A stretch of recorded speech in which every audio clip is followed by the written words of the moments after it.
Today I feel a bit grumpy, and it's partly because I was sleeping, and since I'm sleeping so much lately with the help of Zoplicone, I missed out on an opportunity to hang out with someone and some little ones that I care about. So I'm sitting here by myself, and if I was up a little bit earlier, then I wouldn't have missed out. There's a lot of bugs in the grass here.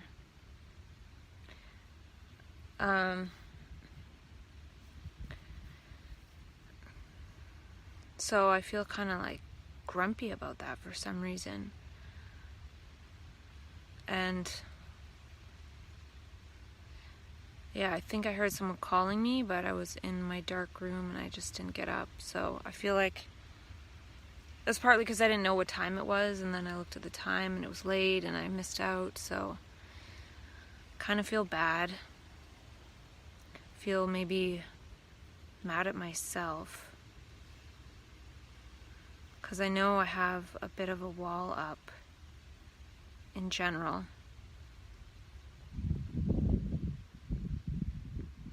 It's sort of like walling off that energy as to not share it with anyone because they don't want it, from what I've seen in previous waves of that energy.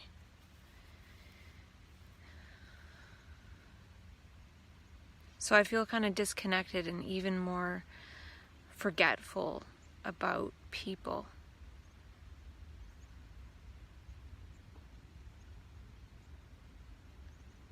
And I still feel kind of like I'm just not going to come back. And so maybe part of putting up that wall is just preparing myself for that perspective of, I don't know if I'm coming back. Then I had a little bit of suicidal thinking, and it's like, no, don't think that way. Just think I'm leaving and I'm not coming back here. It doesn't mean, like, death would be the same thing, leaving and not coming back. But so is going on a trip and then going with the flow after that. So I just feel a little bit weird, I don't know. And there are a lot of bugs in this grass. And I signed up for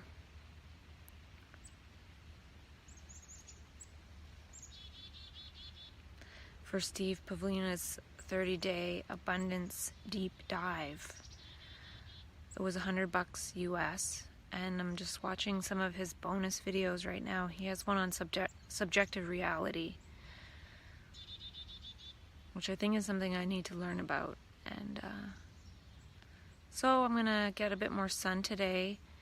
Then I have an online group later. I feel also maybe a little bit grumpy because I feel like I would like to co-create with somebody, and I thought maybe it would be my brain twin, but he has a bit of a different perspective, which is completely his right. He's more about being manic, or like just being in the moment, just being and not trying to dialogue about it and share or things like that. And that's kind of what I do, and I was hoping to find a dialogue partner to have what I've said to myself start to flow with another person. And he suggested sharing daily videos, which I could do at some point, but I feel like I want to be gone, or I don't know if having security is the right answer, but I think just getting out of here and being on the road to not coming back for however long. I think that's part of my resistance, is that I know that I don't want to come back. So it's like it's almost like saying this energy isn't meant to be here. So if one is around one's family, that energy of change often gets reflected back and implodes and gets turned into, I'm the mentally ill daughter, so nobody else has to change. I change, and people do change around me for a short period of time, and then it sort of comes back at me, and I have to change back, and that is a painful process. So I think just feeling kind of like, okay, I realize this energy wants to create some kind of change, but it's not supposed to happen here. People want to go on with their lives as they are, and that is completely fine. But I just didn't realize that was what was happening. So, in that way, I'm suppressing a lot, which is why I haven't really talked to myself too much about insights for quite a long time, because I've been so busy trying to maintain my energy, drugging myself with Zopicone so I sleep 12 or 13 hours a day, which I haven't had to do in a really long time. But if I don't do that, then I find myself kind of frustrated. So just being awake for a few hours, getting up, showering, doing a few things in the day, and then going back to sleep is sort of what I'm doing. But I don't know if that makes any sense. It doesn't really, but I feel like, okay, I'm going to have to create whatever myself. Oy. These ants are everywhere. I was going to lay on the grass here. I'm going to check out another spot on the grass somewhere else, but I think they're everywhere. I feel kind of bad. I heard this sound and I looked over and there's this guy under the tree back there, and I thought I was all by myself here. It's nobody around at all, and I was thinking, oh, I'm by myself. I can see him way over there. And I could tell that he was crying. And he was sort of laying on the ground and kicking his feet a little bit and crying, and then he got up and sat on the fence and was crying. And I really wanted to say, hey dude, are you okay? But the sad fact is that I don't feel safe when I'm all by myself here, and there's one single guy who is big and strong over there crying. If I was a man, maybe I'd be less apt to ask, but then I'd also feel safer. But I'm not a man, and so I didn't say anything, and I really think that I should have. Another human being suffering. But when he got up and he went to sit on the fence, he kind of looked over at me when he was crying, and I don't know if that was there's a sense in my brain, keep yourself safe. He could be crying to get you to talk to him. That is where my brain goes to keep me safe. And it's a sad fact that I don't feel safe approaching a man that's crying when, usually men don't cry, so it seemed pretty authentic. But I don't know. Sorry. If there were other people around, maybe I would say something, but there's nobody.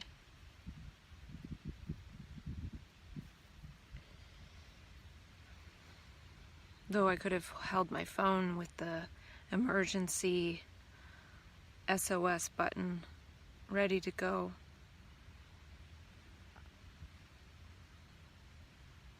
And then I saw him drinking out of a flask when he left, so he was drinking, which just means that he's in pain. It doesn't, I'm not judging the drinking, but I felt I did feel like I wanted to say, hey, are you okay?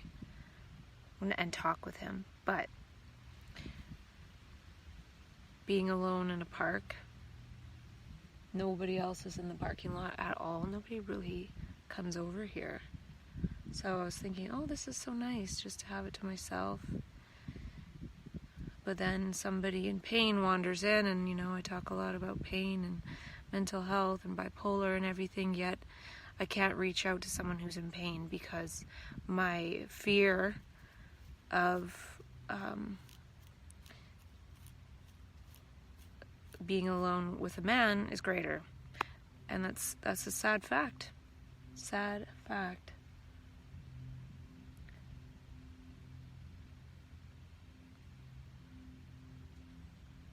If a woman smiling at a man can be misinterpreted as, oh, maybe this is going to go somewhere, then I don't know. I just don't feel safe.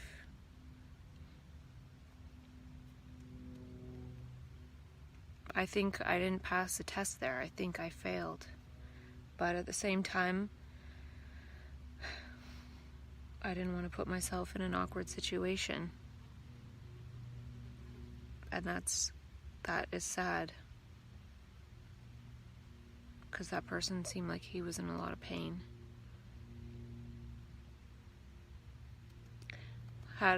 If I looked like a nice older grandma or something, maybe I would. But I don't know.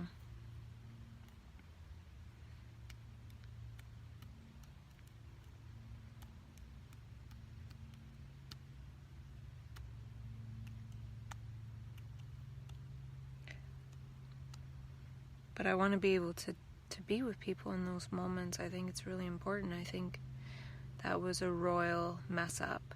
But I was looking at him with compassion, and I just didn't know. Like, I couldn't tell. Obviously he's in pain, but I don't know if he went and sat there on purpose and cried. My female spidey senses are too strong.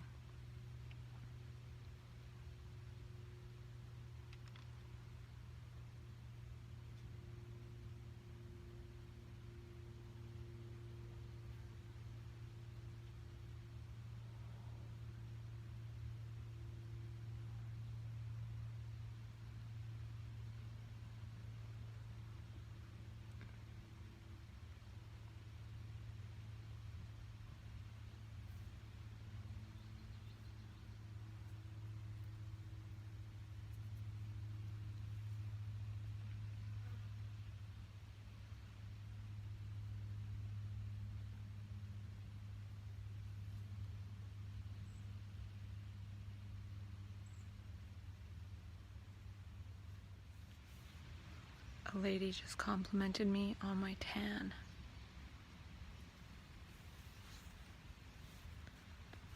I think I must look more tan from further away than I do up close. But I do have tan lines. And I have a dandelion cup holder here. My sleep situation is getting a little bit ridiculous in that I sleep 13 hours, so it keeps ticking later and later and later, unless I'm up less than 12 hours. And then if I'm up more than 12 hours, it ticks an hour later. So today I woke up at 1:45 p.m.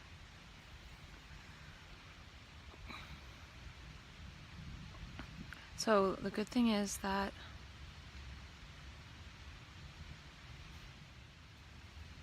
tomorrow I start the Steve Pavlina 30-day abundance deep dive integration.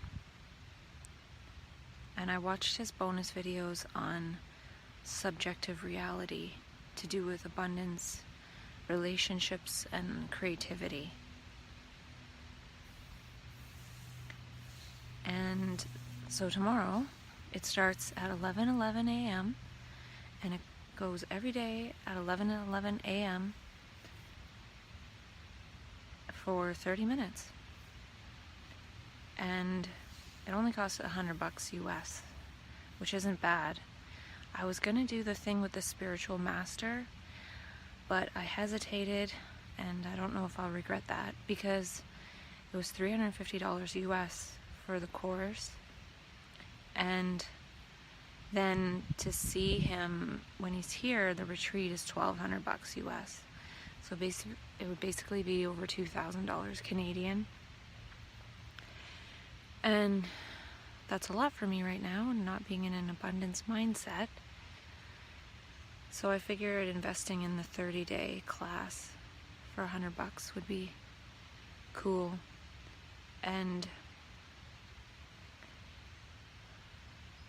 I am feeling a little bit low. I didn't take any tyrosine or SAMe or methylfolate today because I'm hoping to get to sleep a little bit earlier, and those are quite stimulating. So I'm still going with the balancing brain chemistry stuff, but I am using quite a bit of stuff to knock me out. And I think I'm kind of lazy, knowing that this stuff can knock me out. What I'm taking will knock me out whether I've been up for 10 hours or 12 hours or 14 hours, and it'll knock me out for 13 hours.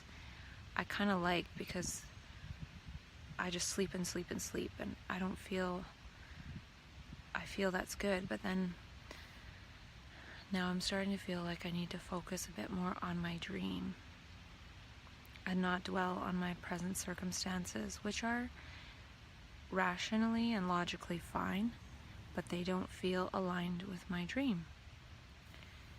So Steve Pavilion gave out other bonuses to go with signing up for the class, so I might take a look at those, because some of those are little workbooks and things. And I need to deal with my car stereo and that box of burnt papers, and just focus on taking care of those little nitpicky things in order to be able to go away. So I'm going to start taking steps towards that and focus on the fact that I am going away, and I'm happy about that. And also organizing, maybe so I have somewhere to go when I get back.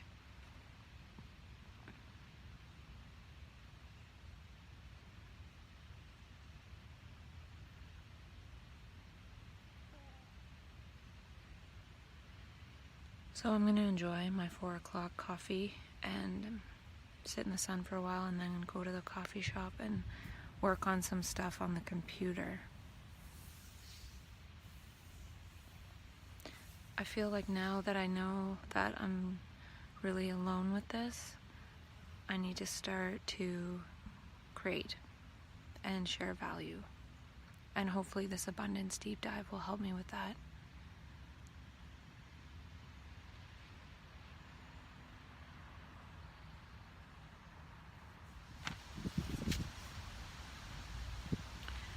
I'm sitting at the park with my coffee, and I was supposed to see my GP today for the first time. And so I dressed up a little bit to look more sane. And she canceled because she's unwell. And I was going to ask about getting a prescription for Nazanan for sleep to replace the Zopiclone. And I was also going to ask about getting 3 months of my prescription at a time, so I could go to California for 3 months. I'm going for 6 months, but I would say I'm only going for 3, just to at least get the 3 months, because I do have enough otherwise to get me through that time period. And having a little bit of a dilemma today, because I could get a bit more work in September. And I was thinking of maybe taking off for California September 1st. But if I stay and do the work, I could make a bit of money. Plus, I was calculating, since I was pretty much away for March of this year, and I can only be away 6 months in a 12-month period of time. If I leave in September, I can only stay in California till the end of January. But if I leave after September, I could leave California at the end of March. Now the thing is that I would have somewhere to stay for sure in September, as well as October to December. But if I go October to December, I have somewhere to stay, and then the next 3 months I don't have somewhere to stay. So I'd have an extra month of somewhere to stay if I went in September. The other thing too is I've been back from the island for a month, and it feels really long. Like, it's a long month. It's arduous to knock myself out with sleeping pills and stuff like that. And then also, if I stay, there's the chance that I won't have the sleeping pills anymore, or they'll stop working and I won't be able to sleep. So there's a higher chance of going into crisis if I'm not in the right environment. So I think for me, it's less about the money of September and more about, if I stay here till the end of September, I could stay in California to the end of March, which would get me through pretty much all of winter. So it's more about the sunshine, but then that would mean I have 2 months here. The other thing though is, if I say yes, I can do the work. If something happens and things start to go downhill, I can say, sorry, I can't do it. That would be really bad in terms of the job, but based on how I feel now, I feel like, yeah, I can stay till the end of September, everything will be fine. But that might not be how it plays out over the next month. So I could drop out of that commitment last minute and go away. I would likely lose my job, but my sanity would be more important. And that's the thing, it's hard for me to plan like how long things are going to be good for. And the thing is, I'll probably have another crisis in the end of December. So that would be getting through a crisis while in another country. And throughout my journey, I already feel like I have enough evidence to show that being in a really resonant environment is the most important thing. Because I had the crisis in 2017, and then I went to California and not much happened. I tapered off the meds, and then the crisis came back, and it was really bad being in a not good environment. So yeah, I think I'll say yes to the work and then see how the next couple of weeks goes, because I can change my mind based on my wellness. That's not ideal, but it's more based on the fact that leaving in October is ideal in terms of the weather pattern, and I would pretty much be planning to not come back. I would come back, but I don't know, I would be open to kind of anything. And what this time of sort of waking up and doing whatever has taught me, and not doing that much of anything and not feeling like I can do much of anything, just sort of eating at restaurants, what have you. I've been eating a bit healthier lately. I've been having blueberries and then like booster juice versus pizza. So the junk food craving has subsided naturally. And I'm going to go get a Jugo juice after I finish my coffee. And yeah, so this process has showed me like I really don't need very much. It's almost like I don't even have the capacity to need that.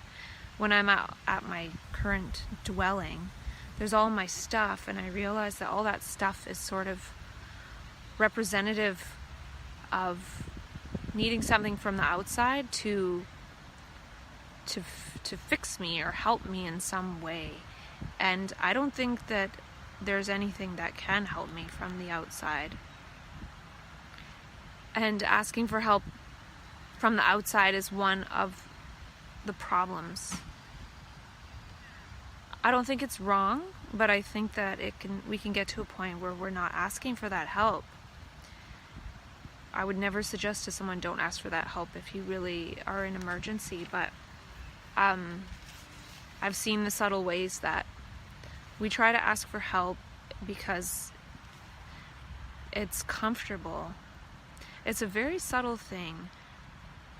And what I've seen in my own experience is I don't want that kind of help. So working on allowing the energy that's even subconscious of those gestures that would seek to reach out and have others come to one's rescue, to help. And so much of our society is based on help me, like take this, buy this and it'll help you in some way. Like all of advertising is that, in a way. This will make things better, which implies help. And I think that movement of seeking something from the outside is the primary problem. When we think about the state we go into in mania, we don't ask for help, we're creating. It's a creative state. It requires nothing in particular, yet feels like everything. So I'm feeling like I want to write a book on this stuff. Maybe I don't, because I've already talked about a lot of it, and I haven't been talking about it so much lately. I do feel that it's not yet time to share, because I haven't, what I would say before, I haven't embodied my mania. I think that's something that I could work on in the next 2 months, is rather than only sitting here, do something to spark people, not necessarily help them, but spark them. Like there was a lady who started talking to me at the park yesterday and said, "Oh, I really like your tan, you look like you're a lifeguard or something." And we talked for a couple minutes, and then I went and put my little blanket down and just sat in the sun. And she was sort of like across the way at the picnic shelter with her head in her hands, like I don't know, it seems like I could have talked more.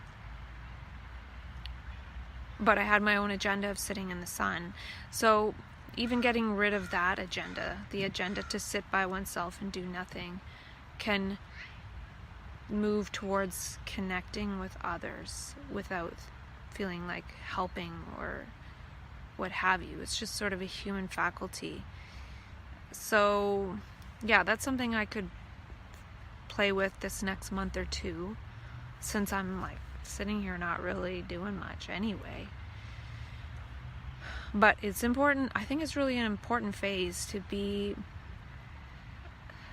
have this bipolar thing and practice really sitting and doing nothing and not allowing that energy to be translated into any kind of human thought structure. Because I feel like humanity has this content of consciousness, and this is where the teachings of other people come into play too. Like Krishnamurti, he talks about the content of human consciousness and dropping that whole content. And that whole content of consciousness is it's like machinery. Like if I say something at somebody, the content of their thinking will be provoked. And I think that's part of what happens when we go into mania. The content of consciousness that we have access to has changed. It's different. It's a totally different energy, and it's more disjointed. It's not like this fully formed structure of human content. Part of the structure of human content would be if people start acting differently, then people start looking at them like they might need some kind of psychiatric help. They didn't come up with that on their own. That's part of psychiatry and things like mental health first aid, training people to look at people like if they're not like they usually are, or something is a little bit off, then they need psychiatric help, and funneling them back into that system of thought. But I feel like through dialogue with each other, we can start to see ourselves in a different way. And I've been thinking about how it's possible. I don't talk in absolutes at all, but it's possible that we as people who are labeled with bipolar, and I'll use the terms bipolar and mania for now because that's what would easily identify somebody as being of similar mindset and heart set. So we have a similar mindset and heart set, but since we're sort of here, there, and everywhere, we're easily enticed into seeing ourselves in terms of the mental illness perspective. And I don't think there's anything wrong with that per se. I think it is a temporary step. And I don't want to think in terms of, well, everybody needs to transcend ever reaching out for mental health help. I don't think that's true.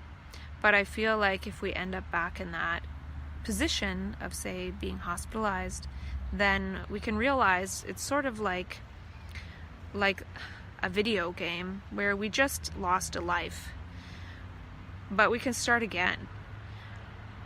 So somebody who plays a video game and then loses a life and doesn't get to the end of the level, they might sit there overnight and think, well, how can I do things differently? Or where did I go wrong there? Or what happened? Or the thing with a video game is that it'll be the same the next time, and they can learn. And in this video game that we're in as people with bipolar, it's not necessarily the same in terms of the same things will happen, but it is the same in that it's the same eternity. It's the same eternal now that we're all participating in. And so I'm thinking how it could be really important for us to dialogue with each other about some of these possibilities, because words are really powerful. And to the point, like, I'm reading this book here, and I think reading Dr. David Hawkins' work could be really helpful for us.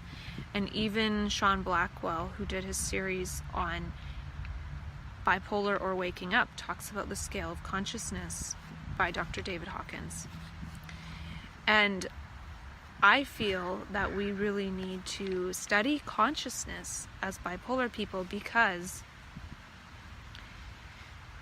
we move in mania into a space of being identified with consciousness without knowing it. So instead of identifying as an ego and a body, we're identified more with consciousness, but it's mixed in with the ego identification with the body.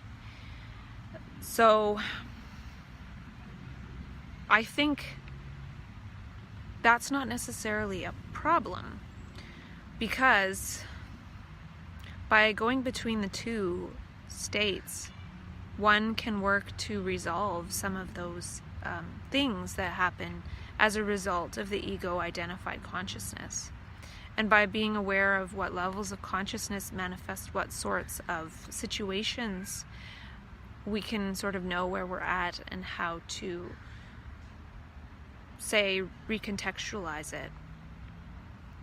So being in the ego consciousness isn't necessarily a problem, but having an awareness of that is important.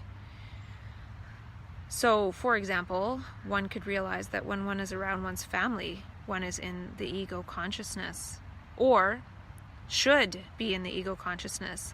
Not as in should, but as in you must. But knowing that, say I'm in a manic consciousness and I'm spouting off new memes and new possibilities and new meanings, they're going to think that's strange. They're going to realize that that's not something coming from the ego.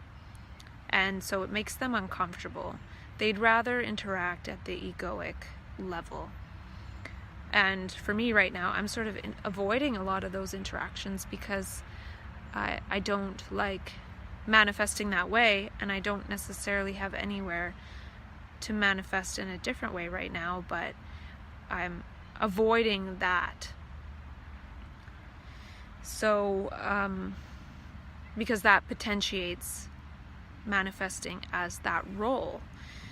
And I don't really have other roles yet besides sort of wandering during the day and experiencing this life and not having the pressure to do something in particular, like get a job. And I'm not necessarily against jobs. Right now I'm sleeping a lot, and I'm needing that sleep to stay slowed down enough to manifest on the physical plane. So that's another point. I think that we as bipolar people, we go into a state that the people who treat us like psychiatrists haven't gone to. So we can understand it for ourselves in ways by virtue of experiencing it subjectively and sharing that subjectivity with each other. And so that's the importance of studying the scale of consciousness and knowing where we're at. Knowing that we don't necessarily control where we are on the scale of consciousness, but the thing that I was talking about with words being powerful, this book, the chapter on health and recovery, Dr. David Hawkins talks about hypnosis and how somebody can be hypnotized to say, when you wake up, you're going to be itchy. And he said some people break out in hives. So they were suggested in a hypnotic state that they'd be itchy, and that words, those suggestions, created an immediate sort of epigenetic effect. The words, this vibration of the words changes the genetics such that the proteins were expressed to develop hives. And that could happen more with people that are more suggestible in hypnosis. I don't know that much about it. And I think part of the bipolar consciousness isn't about specializing and doing a study on any particular hypothesis, but having the capacity to come up with hypotheses and make connections. And the connection I want to make is connecting bipolar to human potential, and also making the point that a person on the bipolar path of human potential isn't on this linear upward progression, but it goes up and down the scale of consciousness, and we have access to the whole scale of consciousness, and it could change from enlightenment to death in a snap of a finger, and being able to deal with that type of radical change in consciousness. And so this book is mentioning hypnosis, but again, it's not mentioning it in terms of bipolar, but he's talking about suggestibility. And I'm thinking, and I feel that it's true, that when we get hospitalized and we're in the psych ward, we're in a very vulnerable position, and we're open to suggestion, especially since a lot of things aren't making sense. If somebody starts telling us something that kind of sums it up, we're more willing to go along with it and resign to that. So to be told that one has a lifelong mental illness when one is in this suggestible, vulnerable state, the suggestibility and the vulnerability of the state can be shown with how a person will act on so-called irrational thoughts. So, a thought, which is a suggestion of sorts, the person will act on it. That sentence of words could sentence someone to a life sentence of being mentally ill if they act upon it. So, acting upon those irrational thoughts, or those thoughts that we feel like, hey, I'm not thinking these, where are these coming from? And that's one of the parts that scares us, is we think, I'm not the author of these thoughts. Where are they coming from? But truthfully, we're not the author of any of our thoughts. It comes from the pool of thoughts of the collective consciousness. So all of a sudden we're aware that we're not the author of the thoughts. And when that happens and we get afraid of that fact, then we start having fearful thoughts, and then we start having fearful actions. So it's really a snowball effect. And, it's really embedded in our body, and how our whole nervous system is designed to act based on the thoughts. So the projection of thoughts, or we hear a thought, think a thought, we think a thought, and then we act based on that thought or not. So we are often controlling which thoughts we act on and which thoughts we don't. And then in mental health situations, sometimes people get to a point where they're acting based on every single thought. And if we're unable to figure that sort of riddle out, then we often become obviously troubled to others, and they may put us in a mental health type situation. Now, I don't know what it's like for some people. I watched a YouTube clip about these people talking about loved ones who died by suicide, who ended their life by suicide. And it was really sad. And these loved ones, they often talked to their parent shortly before they did it and said something, and then they were gone. So I don't know what it's like to sort of pretend you're okay and then die by suicide, where my experience have happened where I feel the suicide program coming on and I don't want to do it, but it's there. We all have this program inside us that can be triggered to go off, to end our lives. And it's very complicated. So for me, I'm talking more about the whole bipolar side of the suicide. And part of it is that the fall from, say, joyfulness, which is level of consciousness 600, or above that, enlightenment, and then falling out of it is so painful that one doesn't want to leave enlightenment. And so the body, by ending the body, one might actually stay there. We don't want to, I don't know if that's true. It could be true, but part of the thing as a bipolar person is that we're still here in the manifest physical world for some kind of reason. And it could be that when we end our lives, we end up living on in the heavenly light realm. But I think we come back out of compassion, even though we're not aware of it. It's compassionate to come back and play the role of ill-functioning sibling or daughter, so that those others can still experience this one who has been labeled with a mental illness in physical form. But I think something that happens in manic consciousness is that we vibrate at a level that makes us see the value of every single person as a human family versus the importance of the genetic family. Not saying one doesn't care about their genetic family, that's not true. If one cares about every human being as much as they care about their genetic family, then the whole world would be a completely different place. So it's not about denying the importance, but somehow we feel like we need to be more, give more love to the genetic family than to our fellow human being on the street.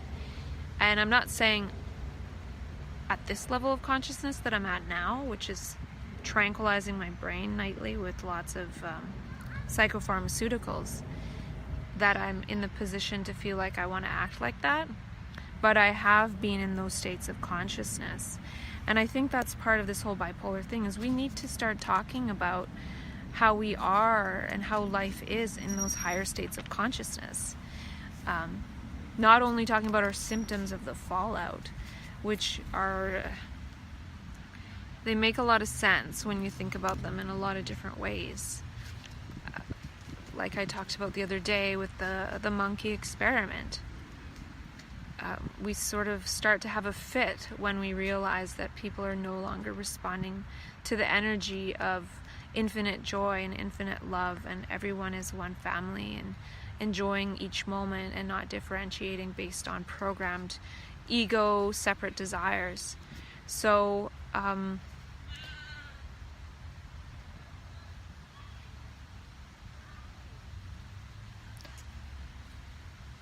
yeah, so I don't know what to do. I feel like putting together some kind of curriculum.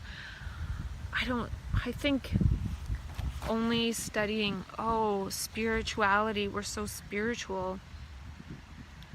I don't know if that can work for bipolar, because we do go into states of lower consciousness, and it could be as simple as interacting with one's family. And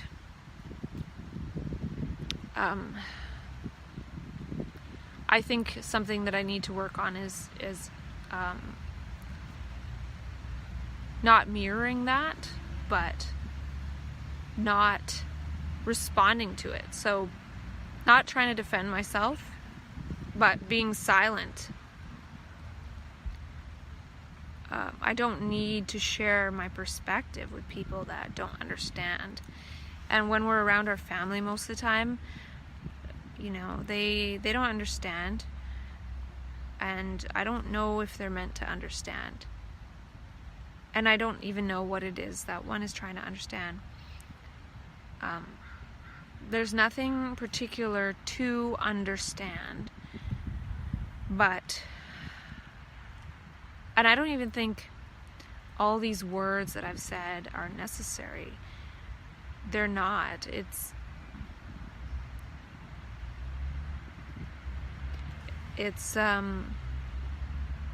I feel like if I was in the right environment, none of this would be needed. I would be living joyfully in a community of like-minded and like-hearted individuals.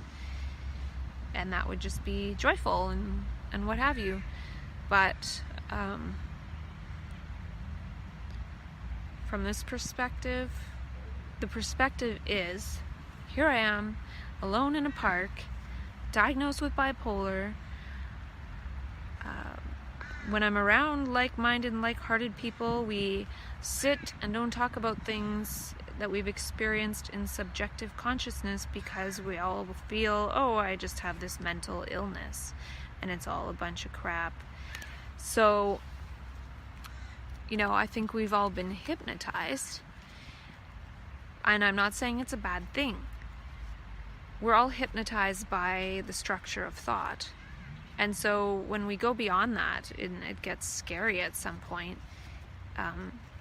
Psychiatry is about hypnotizing us back into a system of thought and giving us a system of thought through which to understand the strangeness. And part of the strangeness is we can't understand the strangeness. We can't at all. And so being okay with that unknown. And so I've talked about so much of it along the way, and I've gone through different phases, and the phases go a lot more slowly than I would like in a way. But if I go back to California, I'll be able to test if I'm able to not be on as many psychopharmaceuticals to sleep, because the environment is more of the vibration that I'm at. And I think I already showed that. And then it also shows I don't need much just to live in a high vibe community. You don't need that much. So all these words and everything are partly a manifestation of the lack of design of society. If one was in mania and one wouldn't talk about this stuff per se. And that's, I think, another thing about the power of words. If we start sharing our manic words, or the words that we have when we look at the experience of mania in retrospect, then perhaps we can spark those brain cells to come back online, right? So if somebody can be hypnotized to have hives, when we start talking these words with each other, that could embed that structure into the brain and the nervous system and the being, so we start acting in those ways again. I'm not sure if we need safe space for that, and maybe we don't need to act in those ways as much as we need to learn not to act based on the marionette system of thought. So to be at a place now where I'm referred to my GP, I'm not part of the structure of the whole mental health system, part of the GP system. Perhaps I'm hoping in the next number of months I can get out of that, possibly. Be in a place where I can taper and use less meds, and then I have more meds on hand to use if I do get into a situation where I need them. Like the tranquilizers, they just slow down the vibration, and matter is a slower vibration than light, so it makes one more able to manifest in this world of matter.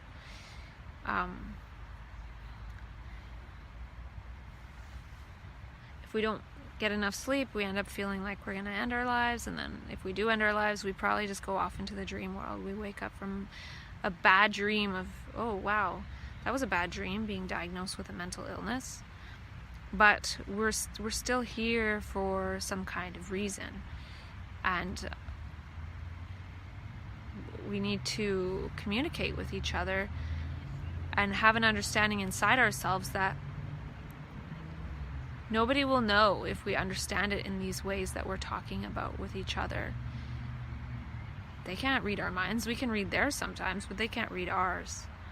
But they do know if we're acting based on fear. So we have to no longer be afraid.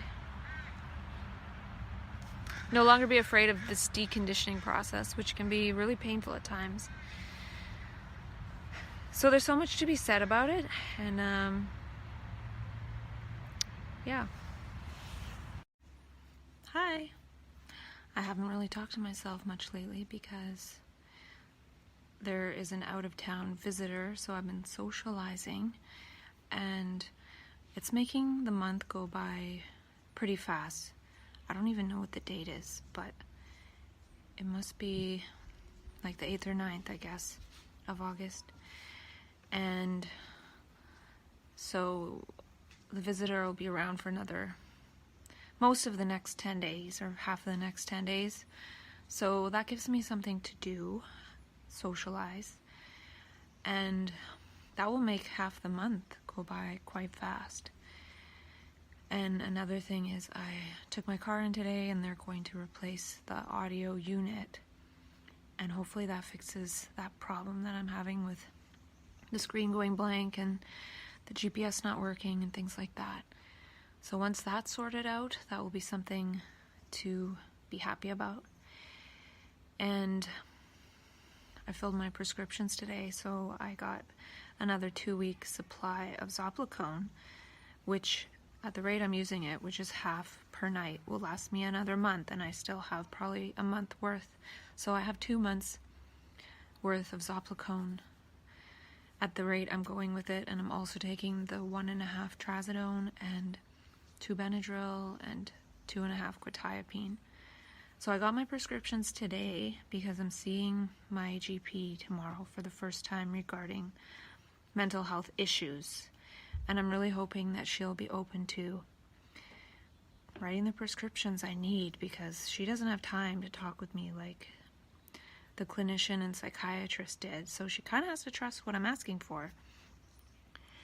I hope she doesn't do the thing where, oh, I'm going to give you less refills because I don't know you yet. Well, I know myself. So I'm hoping she'll give me a 3-month supply for going down to California, 3 months at a time. I usually get 1 month at a time, multiple refills. So we'll see what happens, and I'm hoping she might give me a prescription for Nazanan, which apparently helps with sleep. So even if I have a 1-month supply of that, that should be good. And I think once I'm in California, I'll be able to get these sleeping troubles under control, because I think being in an environment that I don't feel like there's stress buildup, so I'm having to take more and more stuff to sleep. And on the combination I'm taking right now, I'm sleeping quite well. I remember I used to sleep like waking up in the morning with my hands above my head and laying on my back, and I feel quite relaxed, and sometimes I just lay there and continue to dream, fall back asleep, wake up, fall back asleep. Sleeping about 12 hours right now, or maybe 11, which isn't too bad. And even just having this other person around is making it so I don't feel like I need to sleep 13 hours. So having this other person around is like mitigating some of the stress that's there otherwise. And so they're going to replace the audio unit on Saturday, and then that'll be done, and then hopefully the prescription thing will be kind of taken care of. So my car will be ready.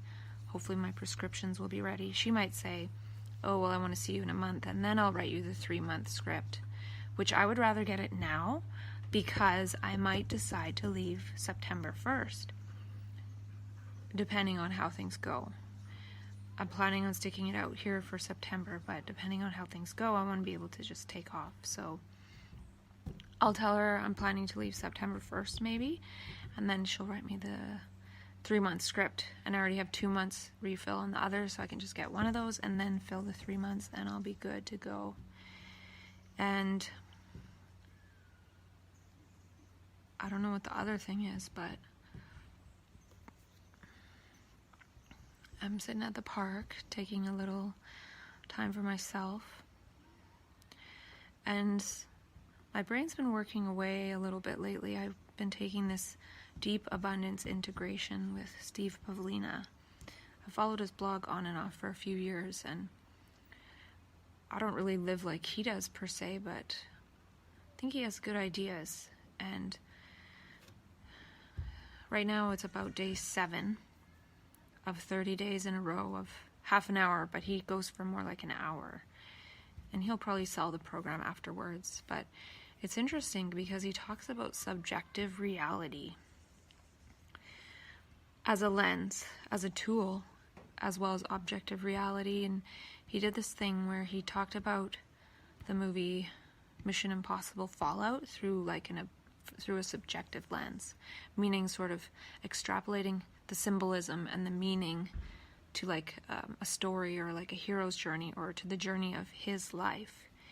And I was thinking that and people were sort of fascinated by what he was doing, and I was realizing that the manic brain is sort of doing that all the time. Like everything seems to have some kind of subjective meaning related to one's life personally. Like one could see a butterfly and be like, oh, that's a sign of something, and feel like it's a metaphor or a symbol or for something. And he also mentioned how Leonardo da Vinci learned a lot by analogy. So seeing that the rivers were kind of shaped like the tree branches, and the arteries in the heart and the body, and sort of saw those patterns. And that's something that our brains do in mania too. So I think our brains, they switch into like a hyper learning mode. And I've talked a lot about this before, but it's, extrapolation, analogy,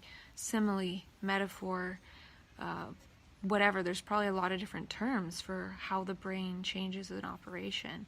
And I feel like it takes on a subjective reality lens. And I've had a few insights from taking his class so far, and one of them is that the subjective reality of mania, or subjective reality in general, isn't meant to be happening all the time.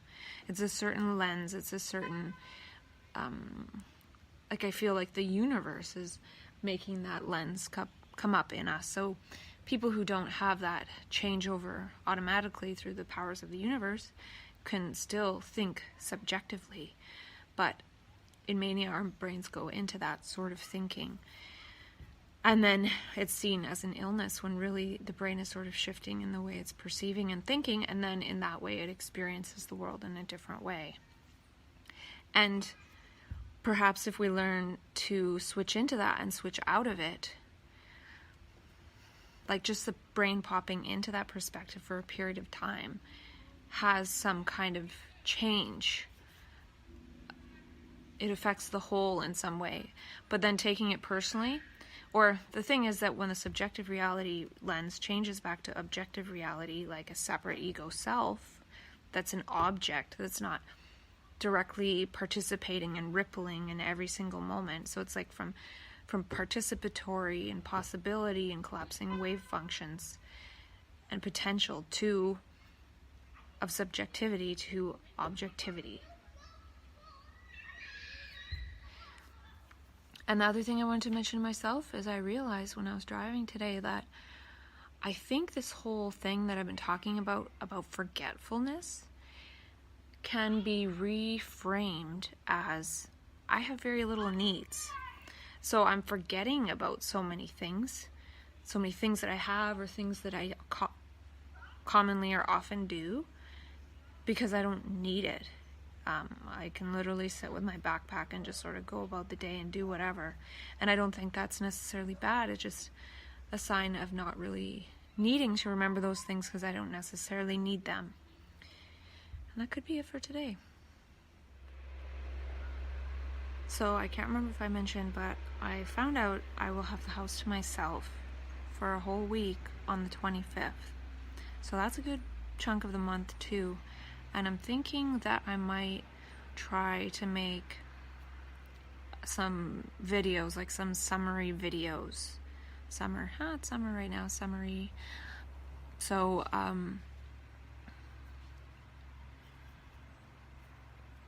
yeah, make some summary videos, even though I don't remember what I've been talking about these last 2 years. But sum up some points. I don't even know what the point is. I think part of the point is that I got a lot of what I wanted to talk about out of my system. And it's no longer that important to talk in that way.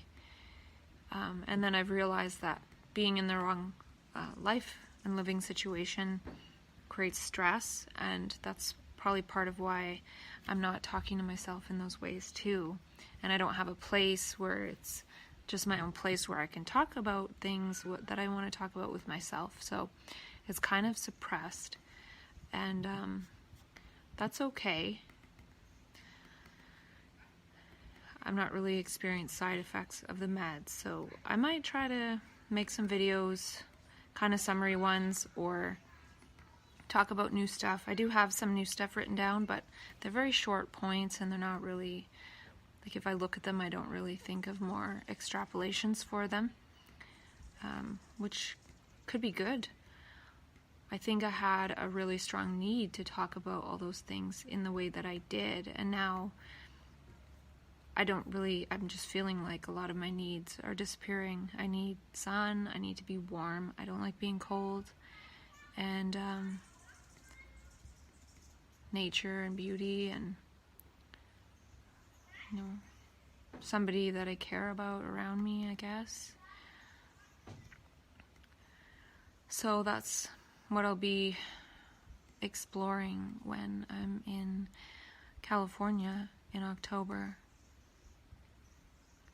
And it'll be a journey. So I'm planning to go away, maybe never come back, or probably come back because I need to come back to Canada. But I don't know if I'll come back here or I'll just keep following the synchronicities now that I'm seeing that feeling like what I have now is security really isn't security. It was maybe a bit of security when I had my own place, but it was too noisy, like traffic noise. It's scientifically proven that is very stressful on some people. A lot of people. I just got an email about that today from a email from Sound Wellness. They talk a lot about noise and its effect, and that's something that really does affect me now. And I'll be going to California where there's not much noise, and I'm really happy about that. I need silence, sunshine, following the sun, and conscious, open people that are wanting to grow, people that aren't closed-minded and really, really set in their ways. I'm seeing that that's part of what I need, and so I'm gonna create that, and we'll see whether I leave on September 1st or October 1st. I'm not sure.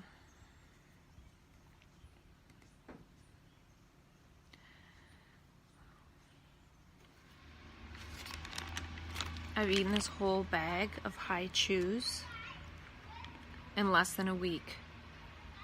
And the green apple flavor actually has spirulina concentrate in it. So that means these are kind of healthy, right? And mango has beta carotene.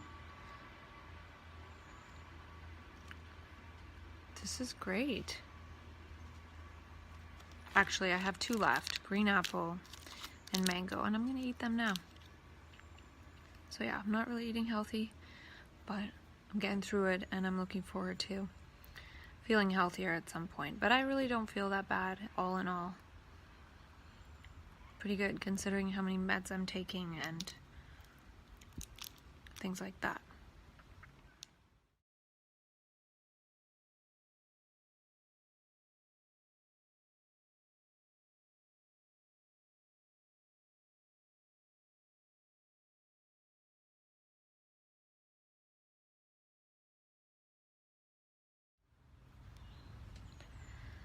I'm at the park again. I'm going to get some sun today because I haven't in a while. And a few things to talk about. I was waiting to see my doctor, which took about an hour. So that's one of the bad things about seeing a GP instead of the mental health centers. I usually wait like 5 minutes maximum extra for the mental health center, but my GP I had to wait an hour. And so there was a TV with the news playing, and I don't watch the news myself. And it was interesting because almost immediately after I sat down, I noticed them say, the person on the news reporting say temporary, or they said psychosis. Here comes an airplane.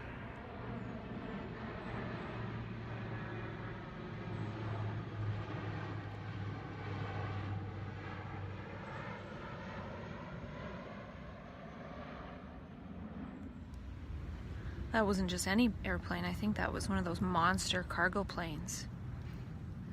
And anyway, the person, the news reporter, there goes the bicyclist who was smoking. I mean, motorcyclist. If only those people who made all those noise could remember what it was like to be a baby.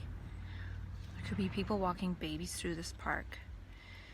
But anyway, I don't know if the person who was the reporter was named Vasi Kapelos, or if that was just the show or what, because I don't follow any of it. But on the Vasi Kapelos show, it was probably around 2:45 p.m. yesterday. They were talking about something. I think it was just a news report about Canada saying something by tweet about some country who has a hostage or something like that. I don't know. But anyways, the reporter used the word psychosis. And that grabbed my attention right away. So I looked at the screen and it had subtitles, which were delayed. So I saw how they used the word psychosis. They said something like, a sort of psychosis, temporary amnesia. So they weren't even talking about psychosis or mental health, but they were using the word psychosis in a different context. And they were basically saying psychosis means a temporary amnesia, because they were saying, oh, maybe they shouldn't have done that, like they had a temporary amnesia. But to go as far as to call it a psychosis, I don't know. I thought that was a rather strange way to decide to use the word, very purposeful and like wanting to get that word out there more or something. I don't know what it was all about, but I was kind of surprised by that. I don't know. I don't think that word should be used so lightly. But in a way, maybe it's a good thing because they're using it in a context that doesn't mean crazy or whatever. So it could be actually lessening the impact of the word. I don't know. But I don't know. I just thought it was really strange that I sat down. I never watched the news, and then that's the word they're using on the news. A sort of psychosis, like a temporary amnesia, as if that's all psychosis is a temporary amnesia. I don't think so. But I thought that was interesting. Also the timing, that I don't watch the news and then I sit down and then they're saying temporary psychosis. or temporary amnesia for psychosis. If I cared, I would probably write into the station and say, you shouldn't use the word psychosis lightly, and it doesn't mean temporary amnesia. They're also maybe inferring that the people were nuts, or I don't know. I don't really have a problem with the word psychosis, but I feel that I've experienced it many times, and it's not only temporary amnesia. But in a way, part of it is temporary amnesia, like mania. Imagine being fresh, like having an amnesia of all one's limiting beliefs for a temporary amount of time. What would one's life look like? And it could look somewhat like mania. And so I saw my doctor. I was hoping to get a 3-month prescription so then I could take off at any time, but she gave me a month. She, for sleep, recommended I go up to 150 milligrams of trazodone. And then she did give me the Nazanan for a month, but then she said, be careful of weight gain, which is true. So I don't maybe want to take that so much. I will fill that at some point. I do have enough Zopiclone to keep taking it for another couple months because I'm only taking half at a time. I could try to take maybe a quarter of the Zopiclone and up the trazodone to 150 milligrams and see if that helps. As long as I can get to sleep, that's fine. I remember for a while, when I woke up, I was sort of sleeping with my arms above my head and I felt so relaxed. And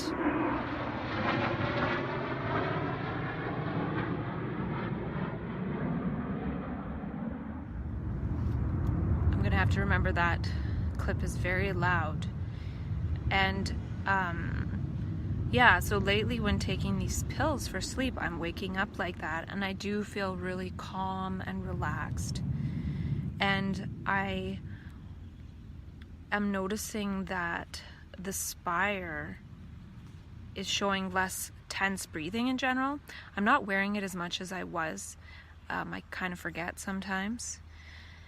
I forget quite a lot, but the days that I do wear it, there's just not as much tracked tense or even focused breathing. So it's changing my breathing pattern to not be tense or focused, and maybe it's making my tense breathing more like the regular people, because each month it sends me each week it sends me a summary, and it'll be like I have like 6 hours of tense breathing a week, and everyone else has like 0.5 hours on average. So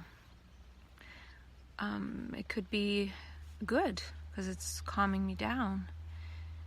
I do also think that a calming environment would have the same kind of effect.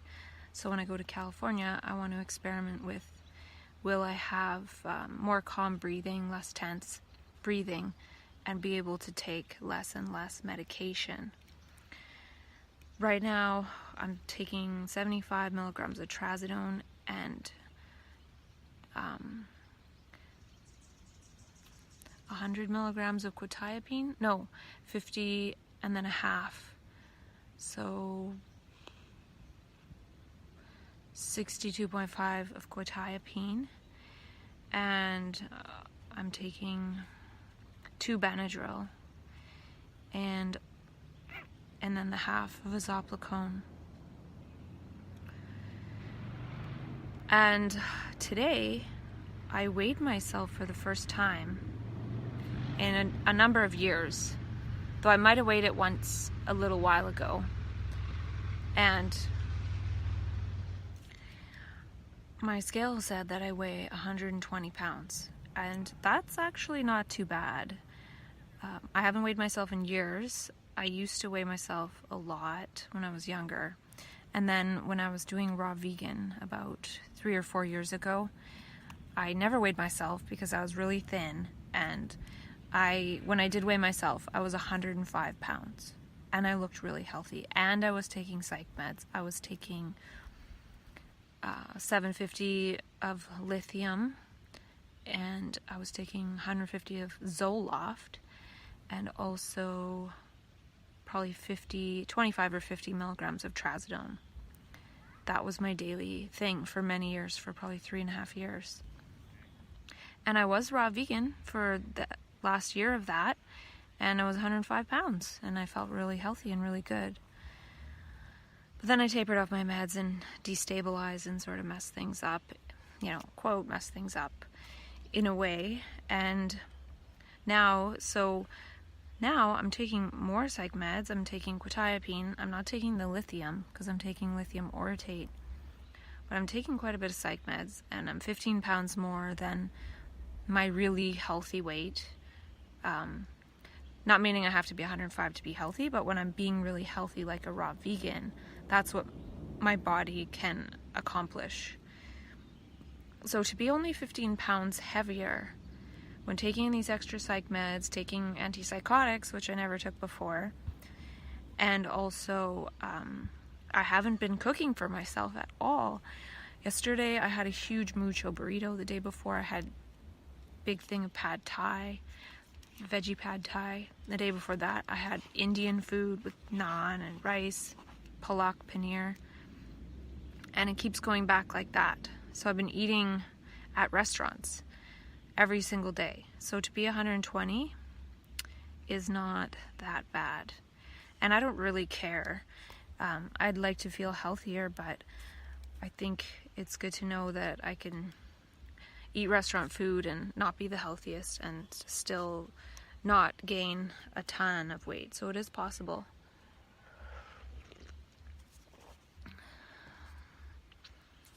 And yeah, I have written down some insights and things lately, but they're disorganized and I'm not really in that mode of talking about them. But I might try to get into that mode a little bit when I have a week to myself in the house. I'm getting a bit more excited to go to California, and I'm thinking I will go around October to March. And the last 3 months I'll be free. So today I realized that I could plan to go around to different places in California that are educational, because there are a lot of places in California. There's SLN. There's a lot of people doing a lot of things regarding mental health. So I could possibly arrange a trip and tour around and do things like that. Or do fun things. I'm not sure what'll happen. So yeah, I feel like at night lately I've been watching Downton Abbey, but I could spend some time getting a bit more organized, organizing my papers, like all my receipts and things for taxes, so then when I do come back it's all organized, or I can also put it aside somewhere along with some extra medication, so when I do come back, if I need to stop by and grab it, I can just stop by and grab it, because I don't want to get in the habit of staying where I'm staying again, if possible. We will see. So, yeah, and I'm taking this 30-day deep abundance dive with Steve Pavlina. And I'm kind of liking it. I am liking it. I like him as a blogger. He has a lot of information. And it's a bit of a challenge for me because he might say, do this or do that in a way, and I will forget. Like today, he gave an activity of, I wrote it down probably. Oh yeah, write down if, then, and. So, if I go to California, then my family will be worried and I will feel that energy, and I feel that warps my experience or something like that. So he said write down these different blocks, like these if, then, and type of belief systems that we have. And so he said reframe those blocks. But I'm not going to remember to do that, probably. But the good thing is I could go through the course again if I want. And I am liking the 30-day deep dive aspect, because in the first few days, he talked a lot about subjective reality. And I asked him in an email before the course started to talk about subjective reality. I could probably read that email that I wrote to him because it's based on how I feel that my experience is changing, at least temporarily. Like right now, it's my harder 3 months of time, and I'm not doing that badly, but I'm not feeling lack of executive functioning because I've been keeping my life very simple. So if I had some fancy job where I had to think a lot and do a lot and organize a lot and multitask, I would probably not be able to do it right now, and maybe I'd even be depressed because I wasn't able to do it. But since before the energy dropped out this year, I was practicing doing nothing, just getting up, showering, going to the park, going to a restaurant, getting some food, very simple days.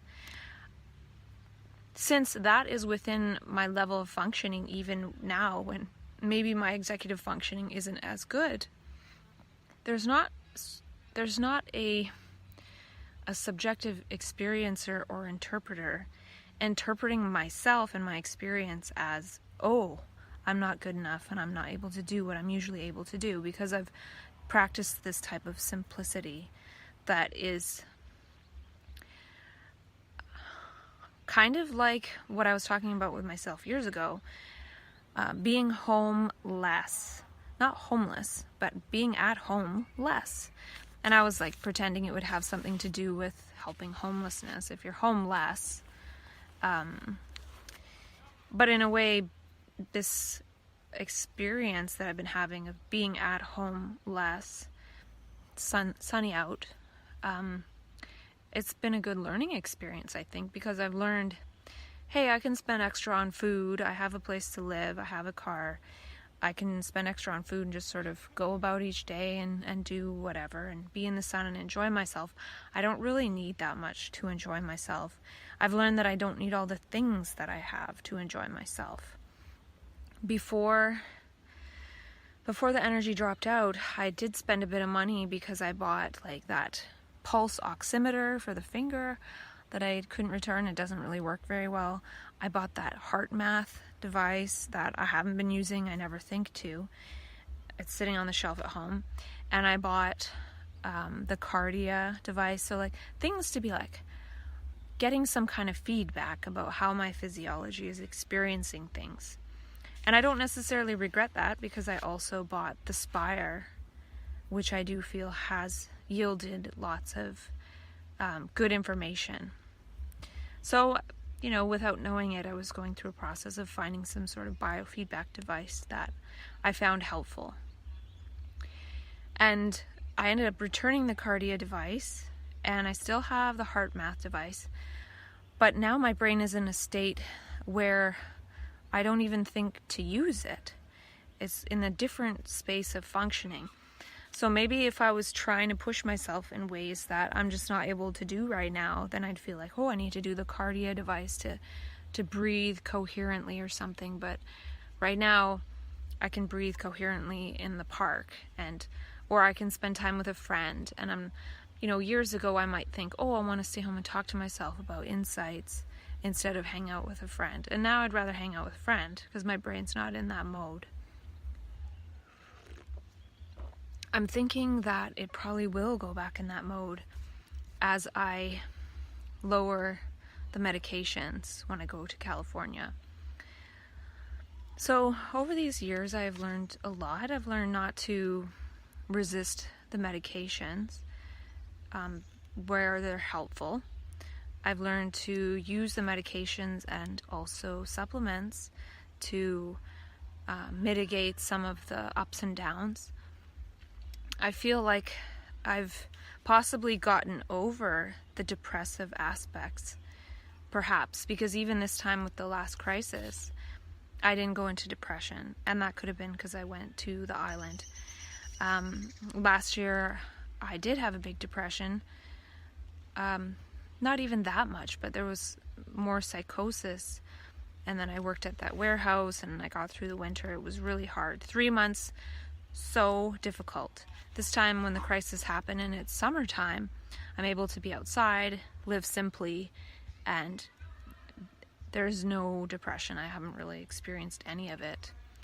So that's why I want to keep going with what I'm learning, because I feel that we, as people who are diagnosed with bipolar, can get to a point where we don't experience mania and depression.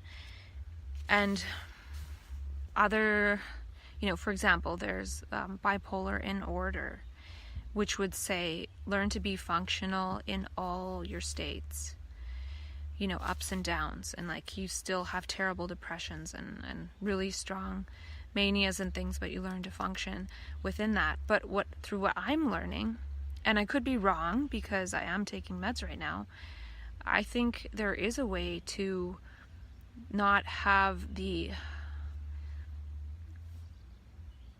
highs and lows as much, because we're able to design what to do when different cycles are happening. And maybe he's saying the same thing in a different way, I don't know. My method, right, what I'm experiencing and exploring isn't based on productivity, because his thing is about results and productivity, and I think the whole world is based on like, what's the result and what's the productivity of you, and if you're not productive, you have no value. And I think there's a lot of value in the invisible stuff that happens when that energy comes. And I feel when we try not to do anything with it, it has a doing of its own when it's not channeled into human doing. And I think that's part of what some of us can explore. I'm not saying it's right or wrong or anything, but we can explore surrendering to that as a possibility. And then when we stop putting all these energies into the system of humanity that we've been designed to follow as like a cookie cutter lifestyle, then it could be possible that we don't feel the highs and lows, because I think the high and the low comes from putting the energy into the doer. So when we augment the doer and do a lot with mania, then the doer has the equal and opposite reaction and goes into a depression, and now it can't do anything. So it's feeling like, now I can't do anything. Whereas when we don't do anything with the energy in particular, I don't think that same thing happens. And I think that could be possibly a lot simpler. And getting to that place, I don't necessarily feel is the final, oh, that's it. I'm supposed to sit in a park and do nothing. But I feel that allowing those doership circuits in the body and the musculature and the nerves to sort of diminish, then those other circuits can be built more easily. And we can let the universe inform us about that instead of the human structure that we've already been living in as a human society for many years. And I feel that it's really important to move into co-creation. Yet I haven't yet got to this myself, but I was thinking, Steve Pavilion has been talking about subjectivity, or subjective reality versus objective reality, and how each are a viewpoint and a tool, and not necessarily to be kept all the time per se. But for me, I feel like the universe is testing out putting certain brains into subjective reality. And when that happens, one feels like everything, and even anyone that one comes into contact with, there feels like there's no separation. And this isn't sustainable. And it's not like I say, oh, I want to go into subjectivity now, I'm going to put this on as a lens and a tool, and then I'll put it down.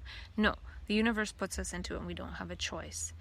And so Steve Pavilion also talks about trusting the universe. Well, I feel for people who go into mania and go into this subjectivity and this love and this energy, whatever it is, it's harder to remember because I don't really go into it like I used to. I feel the universe is trying to learn how to trust us, seeing who it can trust with this energy. So So yeah, I think that there's a lot more to it that is beyond human conceptualization. And yeah, so I'm sort of going with this because of how in the past it seems like things fall out when I'm doing my best, and so just sort of doing something else and being able to be fine with nothing. I have a lot of stuff at home, and right now I don't even have the eyes to see it. Like, I have my blue light on my desk, sitting watching Steve Pavilion. I don't even turn it on because I just don't even see it. It's not even there. It is there, but it's not important.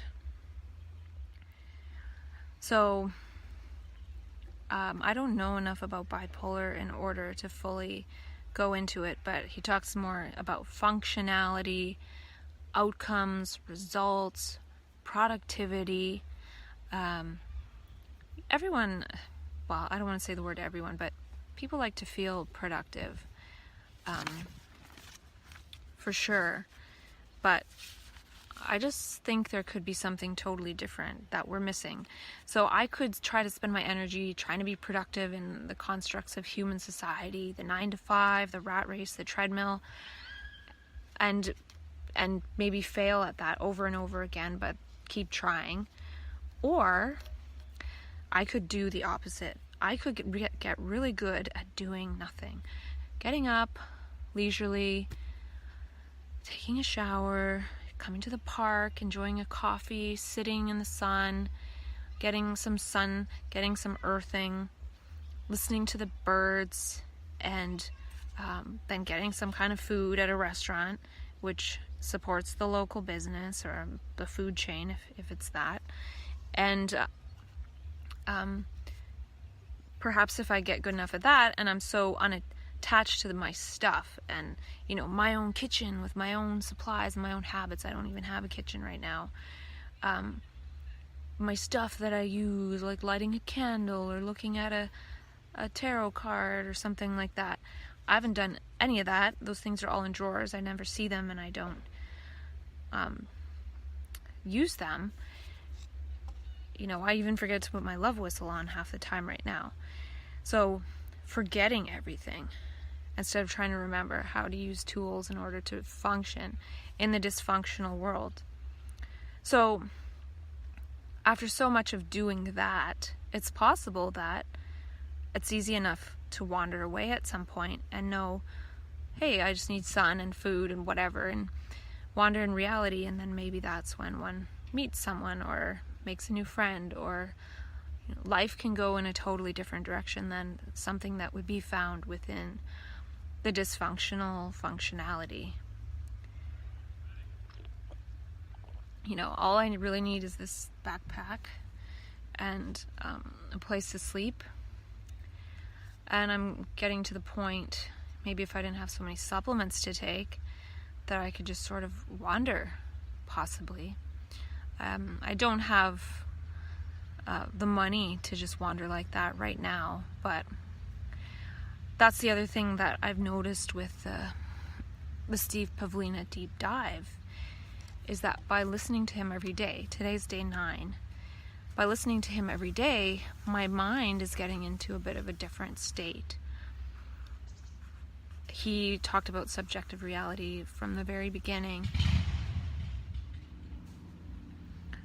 So he's been talking about subjective reality since the beginning, and he talked about objective reality. It sounded like I said a boot.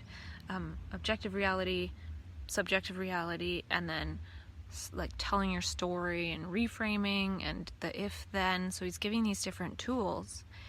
And on the day he was talking about telling your story in a more interesting way, I've realized that some of these things in my life that have happened, good, bad, and different, even this process of dialogue, makes a bit of an interesting story. It's part of my journey. So even things that I call bad, if I think, is this an interesting story? Well, some of it is. And that sort of made me feel a little bit lighter about some of this. Especially with reframing the whole sort of being attached to what parents might think or do or say if I live a certain way. And feeling more like this is an interesting story sort of diminishes the fear of, oh, this person might think this or that, or the negative feedback from people. And I think that's something that I'm going to have to get used to.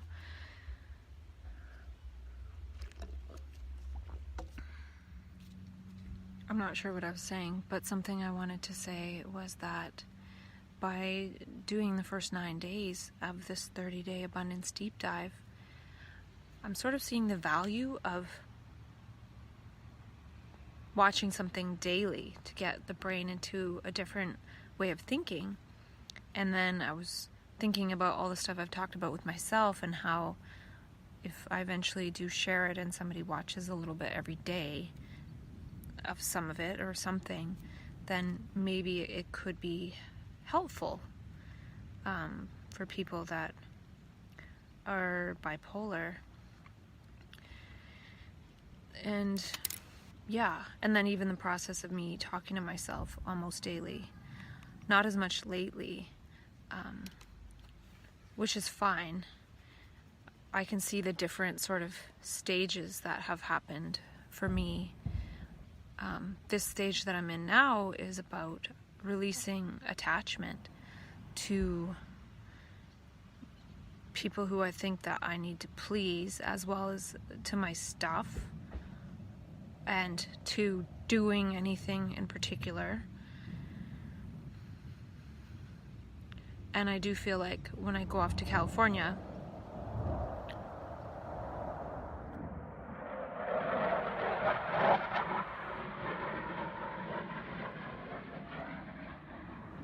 wow, that's intense.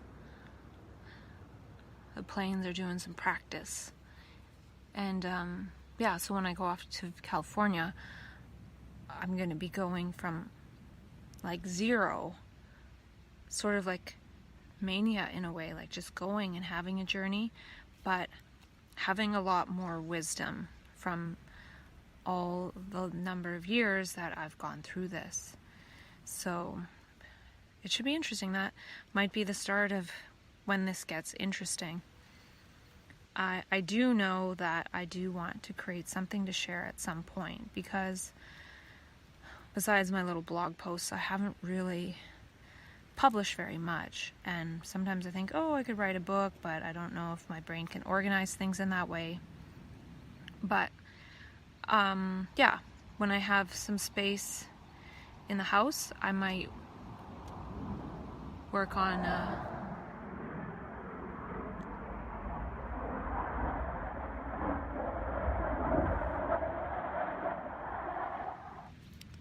putting it into some kind of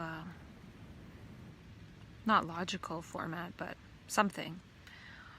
I think it'd be cool even if I put just a small little book out there. Sometimes I think, oh, I need to get everything into one thing, but maybe just having a little bit of a tester to see if this resonates with anyone who has the bipolar label. And it's about recontextualizing it, and that's what I've been doing for myself. And Steve said today a quote from Viktor Frankl's book, Man's Search for Meaning, and that was written by the man who was in a concentration camp. And he said, the people most likely to survive are the ones that find meaning in the experience.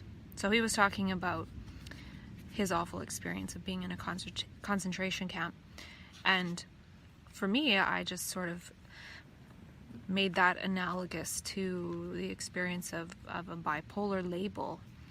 You know, for me, I feel my survival has been is more and more likely because I've found so much meaning in the experience. And that's what I think is the most important thing. And that's actually what I think one of the roles is to help us find meaning in life in different ways that we've created ourselves in the moment. And that's something that I noticed. I think I talked about how Steve talked about the movie Mission Impossible Fallout.